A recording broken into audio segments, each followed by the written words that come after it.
Hey, thanks for tuning in to Unmaking a Mess with Darlene Morgan, because there's many messes that I've been in and I've created, and thanks to the grace of God, I am still here. So that tells me I believe He definitely still has many more purposes for me, and I know He has one for you as well. I am here to use my life experiences as a way to relate and help others. I mainly write from a single mom perspective, but I really hope that I'm reaching a wide audience. You can find me on Apple Podcasts, Spotify, YouTube, Facebook, and my online blog, Unmaking a Mess, which is where I do a lot of my reading from, which is what I will do today. So definitely please share, subscribe, tell your friends about it, and leave your comments. I'm including questions at the end of my videos and blogs, so it kind of gives us an opportunity to connect, communicate. I believe that's exactly what we are supposed to do in order to create more relationships and connections and really help one another. So, okay. So I am here. As you can see, I have a whole different background. I wanted to try something really different today because I've been working downstairs in what I refer to as the breakfast nook. I'll talk a little bit about it here in my video, but it's really just a place where we got it all cleaned up and we can actually sit in it now. But anyway, I absolutely love it. It is kind of a change of pace for me. And I decided to sit down here because I am in Kansas and the weather has been right around 90s to upper 90s. And my room is directly above us upstairs where I do not have air conditioning. There are vents that go up there, but they just don't circulate the air super good. So I decided to do my recording down here, even though the sound is, I feel, better upstairs. So a little something for you. I think it would be a lot of fun if I took you through my house. I want you to get to know more about me and who I am and my life. And so I also created my very first video short of me doing some work outside yesterday. I had to have my 15-year-old daughter help me figure out how to put it on fast speed because I don't think you wanted to sit there and watch me rake leaves into my burn pile for 3 to 4 minutes, but it's just kind of fun. I always wanted to do that, and I'm going to try to create more of those just to kind of give you a better idea of who I am and the things that I enjoy around here. And so, yeah, so tune into those. Anyway, I'm going to be reading, like I said, from my online blog, Unmaking a Mess. This one was actually recorded on, not recorded, I actually wrote it on July 13th, pretty much at the start of when I started finding out some challenging news. Not that we don't all have challenging news on a regular basis, but this one was a little more interesting than usual. It's going to prompt me to really make some changes here, but that's okay. I figured, you know what? Yeah, this may not be easy. The next several months are probably going to be paramount to me to figuring out a few things. But I think that is exactly why I have this blog as well, because I'm going to take you through it with me. I would love for you to hold my hand along the way, virtually, of course, and just kind of like realize that I think it's a great opportunity for me to provide another testimony of God's grace and how I really am truly going to rely on His mercy and trust Him. So anyway, like I said, this was written on July 13th. It's now July 26th.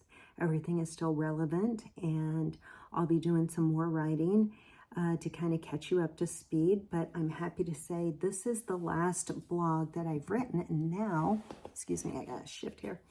And now I can get started on my next writing, which I have already begun a couple of different ones. A lot going on in my mind, and that is the reason why I absolutely love writing. I just think it's a great outlet for me, along with working in my yard, which is what my first video short is. Anyway, this one is called The Now. On this particular day, I was at my laptop in front of what I refer to now as our breakfast nook. It's just the front room where you first walk into our home, since we finally got it all organized and put together. I have a high top table where I sit in front of a large picture window. It can be absolutely peaceful, and it can also be distracting if I find myself constantly watching cars go up and down the street, or I have music going on my laptop. But I love it. I feel blessed that I have a place in our home where I can sit and read and write and appreciate the view. It's actually the best writing nook that I could have, besides my room upstairs where I do lots of writing at a small desk or sometimes sitting in my bed. My room is a place where I do a lot of the recording because I feel like the sound is a little bit better up there, but I wanted to try this and I think it's going to be okay. Nonetheless, where I was going with all this is I was here on this particular day and I began to let myself get too immersed in being stuck on my laptop, thinking entirely way too much about the future, the coffee shop, my girls, their school, their college, my girl and her sport, our yard, our home, our health, my health. You get the point. All of these thoughts were circling in a way I could not break myself away from. It was absolutely treacherous in my brain. I realized I had not been here in months. Been here as in allowing myself to become glued to a chair, unable to shift my thoughts. I must have sat there for almost 2 hours, gravitating from one website to another, making phone calls, or just sitting. I finally had to get up. I went outside and I made a list in my mind of things that I could do. Pretty much doing the same thing, going from task to task. And yet I still ended up being out there for about 4.5 hours. Afterwards, I didn't feel as productive as I hope I would. In fact, I felt depleted, knowing my thoughts were still controlling me. So the normal therapeutic feeling I get from being outside did not quite encompass me. Here is what I know, which I think is absolutely so valuable. We have to know ourselves and what causes us to tick, what helps us, what does not. Eating well helps me. Eating a lot of no good stuff, fried, greasy, a lot of carbs, a lot of bread, does not help. But I still do it once in a while. Getting fresh air is an absolute must. Dwelling on thoughts and looking at my phone or my MacBook for several minutes to hours is not good. Over the years, I have figured this out. I have not been intentional about it until most recently. Too often, I regret the time it has taken me to know the person that I am, to know what truly affects my mood and what encourages me. It is what it is. I'm not sure why we tend to focus on the things that we cannot control. We can't go backward in time, so we really need to embrace the now and what we can do now. For one, I'm still alive, obviously, and I'm able to do things probably even better than before.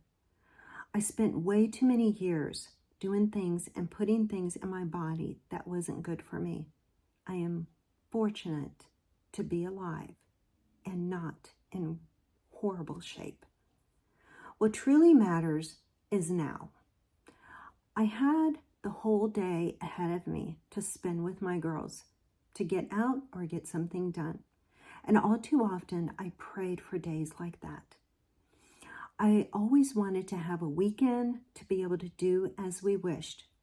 But with 3 girls playing competitive softball, travel softball, we were on the go every single weekend from spring to summer to fall.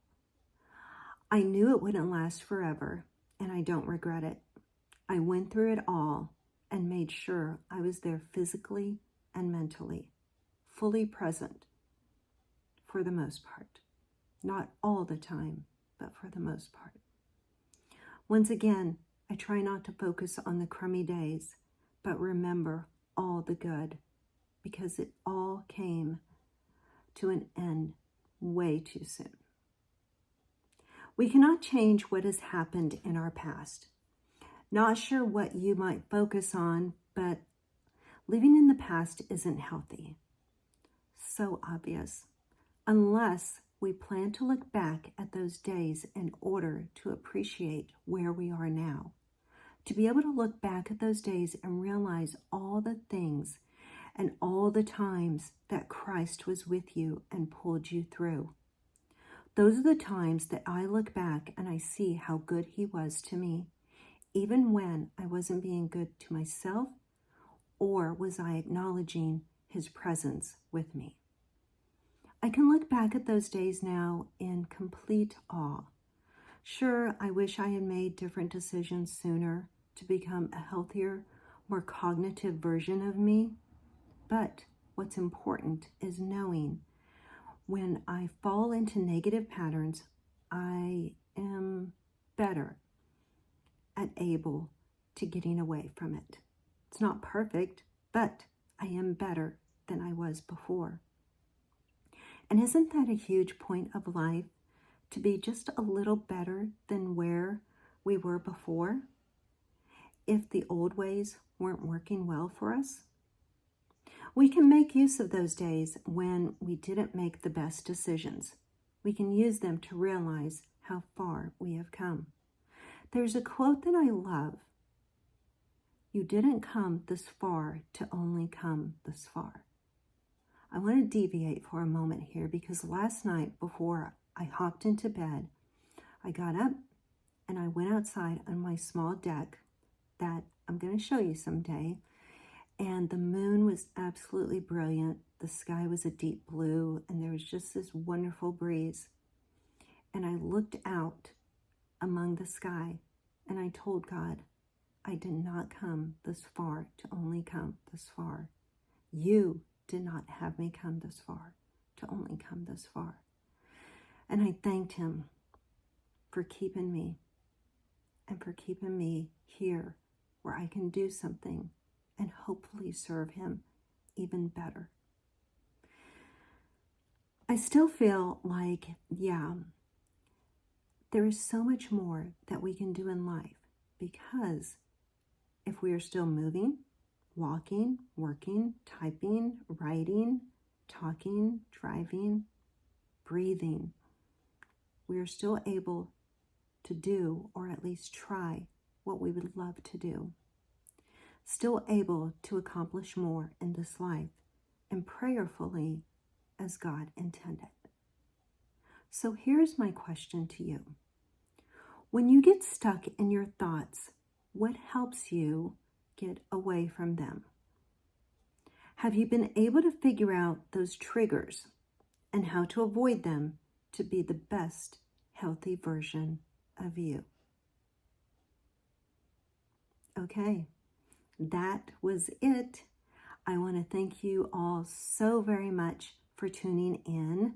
I am super happy with where this is going. I do feel like it is all God-led. I want to be able to share more of my life experiences with you, and I really look forward to doing that. Please continue to subscribe, tune in, share, tell your friends about it, leave comments. Do not ever feel you need to get super personal or detailed.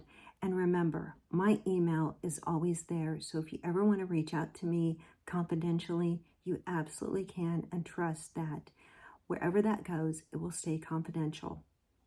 I want you to know you can trust me. And so I leave you at that. Beyond this, it is a Friday evening for me. My middle daughter will be home soon. I don't know what I plan to do. I may go outside and hand wash my car, old school way, in my driveway. And then I don't know. But what I do know is I can thank God for every moment that I am alive and existing, and so much more. And I hope you can do the same. So please remember, with God, things are possible, and ask Him to come into your heart, because with Him, we can have a more joyful life. Even when things get difficult, it doesn't mean those difficult things are never going to happen. It just means with Him, we can get through it a little bit better. So take care of all. I will be back in touch. I look forward to our next video together and seeing you, or you guys seeing me. I don't know, maybe I'll post a picture sometime. Anyway, all right, hugs to you all. Thank you so much again for tuning in. I'm going on and on, probably because I'm running out of things to say, and it's not scripted, which sometimes I'm really good at, sometimes I'm not. Okay, take care, unmaking messes, and we'll talk to you all soon. God bless you all. Bye.